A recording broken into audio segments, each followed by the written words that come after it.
الرحمن الرحیم، مہتاب حیدر ایک نئے ایپیسوڈ کے ساتھ آپ کی خدمت میں حاضر ہے، اور آج جس شخصیت کو انٹرویو کے لیے میں نے ریکویسٹ کی ہے وہ ایک پولیٹیکل ایکٹیوسٹ کے طور پہ بھی جانے جاتے ہیں، بہت اچھے رائٹر بھی ہیں اور پروفیسر بھی ہیں، بہت اچھے آرٹیکلز اگر آپ نے ڈان میں ان کو پڑھنا ہو تو آپ ڈان میں ان کے آرٹیکلز بھی دیکھ سکتے ہیں۔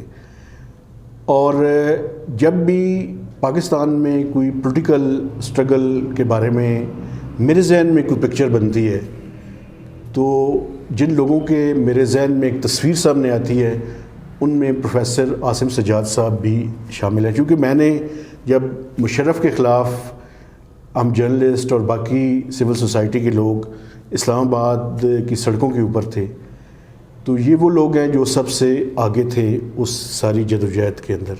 سر تھینک یو ویری مچ، آپ نے مجھے ٹائم دیا۔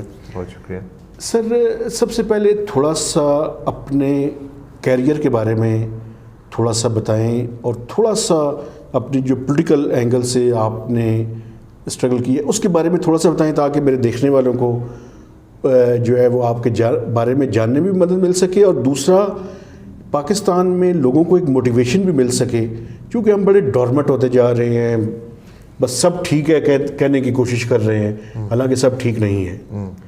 تو تھوڑا سا اپنے بارے میں بتائیں۔ گھبرانا نہیں ہے لیکن گھبرانا چاہیے۔ گھبرانا چاہیے، بالکل۔ میں بچپن تو میرا باہر گزرا، میرے والدین مطلب میرے پیدائش سے پہلے جیسے ہوتا ہے مائیگریٹ کر کے روٹی روزگار کے لیے، تو میرا بیشتر میری سکولنگ جو ہے نا سنگاپور میں ہوئی۔ اوکے۔ تو وہ ایک ایسا سماج ہے، وہ پاکستان سے بھی ایک قدم آگے ہے in terms of civil liberties کا نہ ہونا۔ جی۔ میرے خیال ہے چھوٹی عمر میں، اور وہاں پہ ایک اسکول سسٹم میں بھی بہت ایک کمپٹیشن اور اس طرح، تو ایک چھوٹی عمر میں میرا اس کے خلاف ایک رد عمل تھا، تو شاید اس لیے وہاں سے کوئی سیاسی ذہن بنا، ساتھ میں پھر ریگولرلی پاکستان آنا جانا ہوتا تھا، تو ایک سنگاپور جو بہت ہی ترقی یافتہ اور امیر ترین دنیا کے ملکوں میں، اور ایک اپنا ملک جہاں پہ مطلب میری عمر کے بچے جو ہے نا، میں گاڑی کے اندر بیٹھا ہوں اور وہ گاڑی کے باہر بھیک مانگ رہے ہیں، تو اس طرح کا تھا۔ اور بس پھر اس کے بعد میں امریکہ پڑھنے چلا گیا، ڈگریز کیں، اور آپ نے کہاں سے، کون سی یونیورسٹی سے کیا تھا؟ میں نے اپنا انڈر گریجویٹ نارتھ ویسٹرن یونیورسسٹی سے کیا تھا شکاگو میں، اور میں ماسٹرز میں نے ییل یونیورسٹی سے کیا تھا۔ کون سے سبجیکٹ میں؟ اکنامکس میں۔ اکنامکس میں۔ اور بس پھر 98 میں 99 میں 22-23 سال کی عمر میں واپس آ گیا، اس کے بعد سے زندہ باد مرد آباد۔ ٹھیک ہے، وہ تو مجھے یاد ہے ایک آپ نے آرگنائزیشن بنائی تھی PRM، جی ہاں، جس میں اوکاڑا کے جو وہ فارمرز تھے فارم ہاؤس پہ، انہوں نے ایک اسٹرگل کی تھی، اور بلکہ مجھے یاد ہے کہ ایک دفعہ میں آپ کے ساتھ ڈاکٹر پرویز بدھ بھائی کے ساتھ ہم اکٹھے وہاں گئے بھی تھے۔ بالکل یاد ہے، اور میں نے اس پہ آ کے اسٹوری اس دن کی جس دن پاکستان ڈیولپمنٹ فورم ہو رہا تھا، صحیح، اور اس پہ میں نے لکھا کہ ایک طرف ملٹری کے فارمز ہیں، لش گرین فارمز، اور دوسری طرف غریبوں کے گھر ہیں۔ جی ہاں، بالکل۔ اور وہ اس دن PDF پہ چھپی تھی۔ تو بیسیکلی سر، یہ جو پاکستان کی اکانومی ہے اس میں تو کوئی شک نہیں ہے کہ ہم IMF اور ورلڈ بینک کے اس کے اندر ہیں، لیکن وہ بھی کوئی ہم ٹھیک طرح سے پرفارم نہیں کر سکے۔ تو بنیادی طور پہ اسٹرکچر کے اندر پرابلم ہے یا پالیسیز کے اندر کوئی ایشو ہے؟ دونوں کے اندر، کیونکہ اسٹرکچر اسی چیز کو کہتے ہیں جو کہ ایک تسلسل میں قائم ہوتا ہے اور قائم رہتا ہے ان پالیسیز کی وجہ سے، جو کہ اس اسٹرکچر کو ایک طرح سے تقویت دیتے ہیں۔ تو ایک تو آپ نے کہا نا IMF ورلڈ بینک، یہ تو چلو ہم مقروض ہیں، ہم قرضے لیتے ہیں، ہمارا ہمیشہ ایک خرچہ زیادہ اور آمدنی کم ہے، تو اس پر اگر آئیں تو وہ بھی سمجھ آ جائے گا کہ آمدنی کم کیوں ہے، خرچے زیادہ کیوں ہیں۔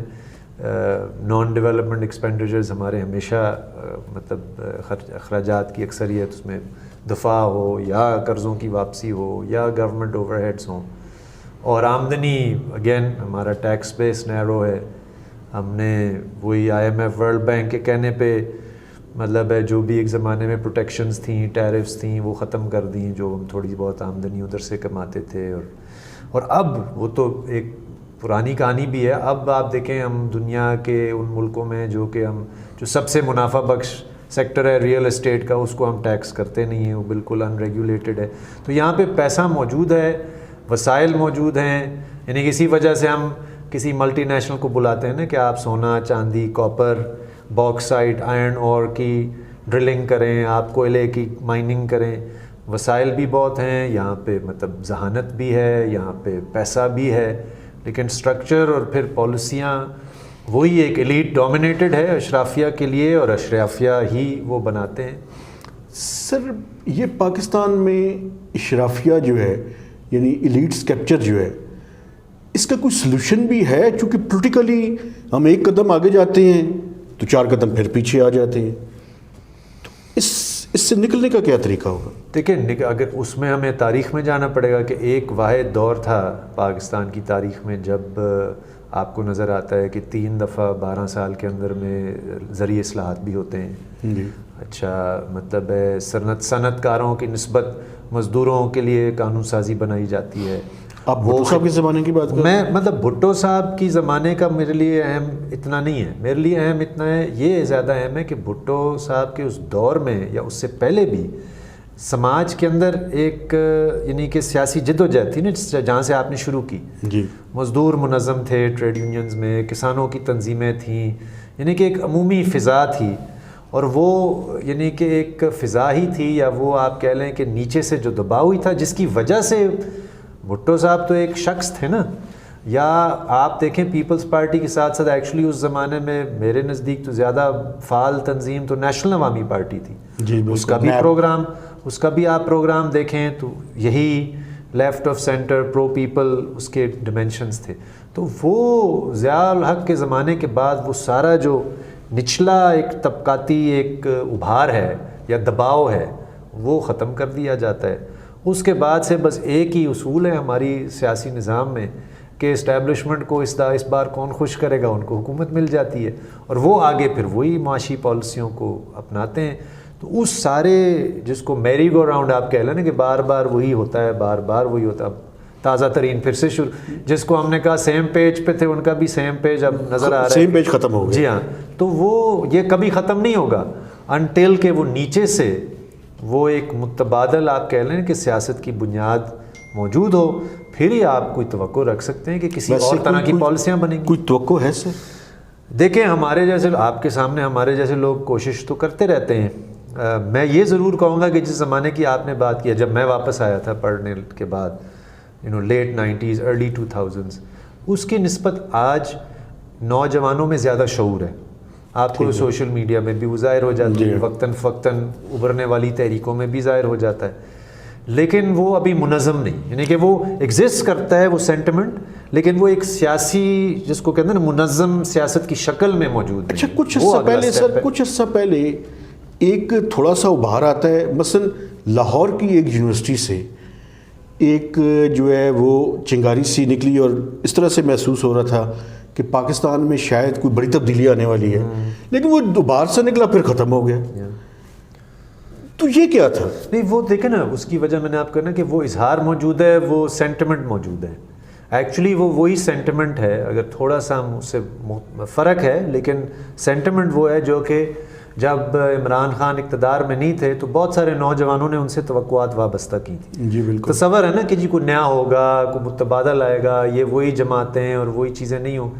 تو وہ سینٹیمنٹ ہوتا ہے, لیکن وہ سینٹیمنٹ پھر ایک منظم, جیسے میں نے کہا ایک سیاسی تنظیم یا پارٹی کی شکل اختیار کرنا, ہماری بھی پارٹی ہے یا اور بھی چھوٹی موٹی بائیں بازو کی پارٹیاں ہیں. اب ان کے سامنے جو کنسٹرینٹ ہے وہ یہ ایک پیسہ, کیونکہ اب آپ دیکھیں الیکشن کے نظام میں جتنے کروڑ آپ لگائیں گے اتنا ہی مطلب بیسکلی ایک خریدا جاتا ہے. مطلب یہ نہیں کہ ووٹر, کہ میں اس طرح نہیں کہہ رہا, ووٹر تو مجبور ہے کہ اس کے سامنے 2 بندے ہیں اور وہ دیکھتا ہے تھانہ کچہری کون بہتر کرے گا, مطلب کوئی زیادہ لمبا چوڑا اس میں اصول تو ہوتا ہے. تو یہ ایک بہت بڑا جو آپ نے کہا نا اسٹرکچر ہے جو کہ سرمایے پہ دھونس دھاندلی پر ہی مشتمل ہے, اور اس انفارچونیٹلی اس کے ہمارے پاس کوئی شارٹ کٹ نہیں ہے. لیکن میرا خیال ہے کہ اگر آپ پاکستان کے ڈیموگرافک پروفائل دیکھیں تو چونکہ 14-15 کروڑ ہمارے ملک میں اب نوجوان ہیں, اب یہ کتنی دفعہ آپ ان کو لارا دیں گے کہ جی 50 لاکھ گھر اور 1 کروڑ نوکریوں کا نعرہ لگا کے آپ کام چلا لیں گے. یہ پھر سے شاید ہو کوئی تیسرا کرے گا یا پرانے پھر کریں گے, لیکن مجھے لگتا ہے ایٹ سم پوائنٹ وہ جو خلا ہے ایک میننگ فل سبسٹینشیل یعنی کہ پولیٹیکل پروگرام کا، وہ اس چونکہ ڈیموگرافک اتنا پریشر ہے اور روزگار ہے نہیں، اب یہ جو لوگ ڈگری لے کر نکلتے ہیں بڑی توقعات کے ساتھ، اس دن اخبار میں نے پڑھا کہ 24% یا 25% جو ہائر ڈگری لے کر نکلے ہیں وہ بے روزگار پھر رہے ہیں. سب سے زیادہ جو ان امپلائمنٹ کی ریشو ہے وہ سب سے زیادہ پڑھے لکھے لوگوں کے اندر ہے. بیکاز اینڈ وہ سب سے زیادہ مطلب جتنے بھی let's say 50 lakh let's just سے 50 لاکھ ہے یا کروڑ تک چلے جائے گا، یہ تو بڑھے گا نا تعداد. زیادہ تر تو ہمارے اسکولوں سے باہر ہیں یا اعلیٰ تعلیم حاصل نہیں کر پاتے، ان کی تو حالت اور بھی خراب ہے، وہ ریڈی لگانے پر مجبور ہیں. ٹھیک. تو یہ جو کوئی مستقبل کا نہ ہونا، تو ایٹ سم پوائنٹ مجھے لگتا ہے کہ یہ نعرہ بازی سے ہٹ کر بھی ایک مطلب ایک منظم، جیسے کہ منظم سیاست کی ایک بیسس بن رہا ہے اور مزید بنے گا، اس کے بعد پھر دیکھیں گے. لیکن سر ایک چیز میں ویسے زیادہ اکانومی پہ آپ سے ڈسکشن کرنا چاہ رہا تھا، لیکن یہ پولیٹیکل سوال ایک ضروری ہے. یہ جو بائیں بازو کی جماعتیں ہیں سر، یہ کوئی افیکٹو رول خاص کر 80s کے بعد نظر نہیں آتا. اس میں متعدد وجوہات کے ساتھ ساتھ کیا آپ یہ بھی نہیں سمجھتے کہ کسی ایک مشترکہ پلیٹ فارم پہ اکٹھے ہو کے یہ الیکشن نہیں لڑتے؟ بالکل صحیح ہے. میں متفق ہوں اور میں قبول بھی کرتا ہوں یہ ایک تنقید.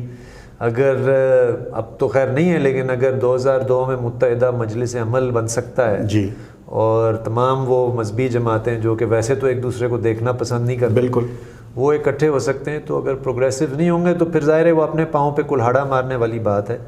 یہ تو بات ٹھیک ہے، لیکن یہی میں کہہ رہا ہوں کہ اس سے قطع نظر کہ آج تک نہیں ہوا یا اس 30-40 سال کے عرصے میں خلا رہا، اب مجھے اس بات سے توقع یا تھوڑی سی امید ملتی ہے کہ یہ جو ایک اتنی بڑی تعداد میں نوجوان ہیں وہ خود ایک پش کرے گا، مطلب اس کا خود جو مستقبل کے جو سوالات ہیں وہ ایک طرح سے ایک میرا خیال ہے ایک پروگریسو آلٹرنیٹیو کی طرف دھکیلے گا سماج کو.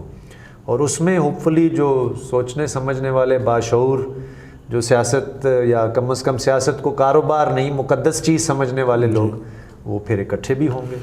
اچھا سر، کیا اس ملک کے اندر ہم سوشیو پولیٹیکل جسٹیفائڈ کچھ سسٹم کی طرف جا سکتے ہیں؟ یہ جو جن ینگ لوگوں کی آپ نے بات کی ہے کہ ایک پولیٹیکل کنسنسس بھی ہو اور اس کی بنیاد جو ہے وہ سوشل جسٹس کی اوپر ہو.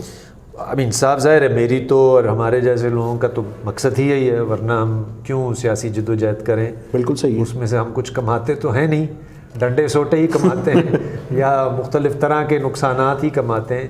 کبھی یہ لیبل لگ جاتا ہے، کبھی وہ لیبل لگ جاتا ہے. آپ کو پتہ ہے اس ملک میں تو جو حق اور سچ کی بات کرتا ہے وہ راتوں رات غدار بھی بنا دیا جاتا ہے. بالکل کیا تو یہ تو آف کورس ہمارا پرپس ہے ایک سوشل جسٹس. اب اس میں جو رستے میں رکاوٹ ہے اس کو میرا خیال ہے اگر نشاندہی کریں، ایک تو یہ، اور وہ میں آپ سے بھی کہوں گا کیونکہ ہمارا تعلق بھی پرانا ہے اور مجھے پتہ ہے آپ مطلب زمانہ قدیم سے اس شعبے کو دیکھ بھی رہے ہیں.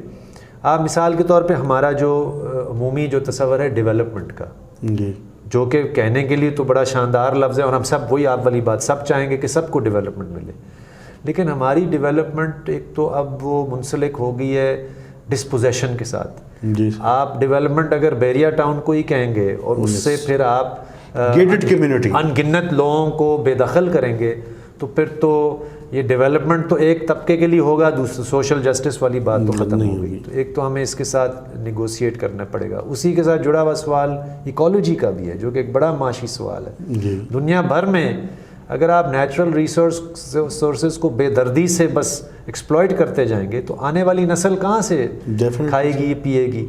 تو یہ ہیں تو دور رس سوال، لیکن میرا یہی تو کہنا ہے کہ جب ہم ان کو زیر بحث لائیں گے یا اگر ڈیبیٹ میں کم از کم یہ چیزیں آ جائیں تو پھر ایک وقت کے ساتھ جیسے میں نے کہا کہ شاید نوجوانوں کو بھی سوچنے پر مجبور کرنا ہوگا. اپنے آپ کے اندر وہ سوچیں گے کہ یار یہ محض 2-4 موٹر وے بنانا یا ہر روز کوئی نیا اسکیم، کبھی آپ اس کو جو بھی نام دیں، کوئی ویسے تو ریاست مدینہ کا بھی نام ہے اور کئی نام یہاں پہ، بٹ وہ جو پروسیسز آف ڈیولپمنٹ ہیں جو آپ نیچر کو بھی بہت بے دردی سے استعمال کر رہے ہیں، لوگوں کو بھی ڈسپوزیس کر رہے ہیں. ہمیں نئے طریقوں سے ڈیولپمنٹ کو سوچنا پڑے گا. اگر وہ ہاؤسنگ دینی ہے، روزگار دینا ہے، ہم نے تعلیم دی، یہ سب کچھ ہو سکتا ہے، بٹ وہی جو فائنینشلائزڈ ریئل اسٹیٹ ٹاپ ڈاؤن جو ماڈلز ہیں ان کے برعکس ہمیں کوئی کوآپریٹیو سکیمز اور کوئی اس طرح کا زمین کو سب کے لیے استعمال کرنے کے طریقے، یہ بحثیں موجود ہیں دنیا میں اور ہم ان سے سیکھ سکتے ہیں۔ ریئل کویسچن وہی ہے کہ وہ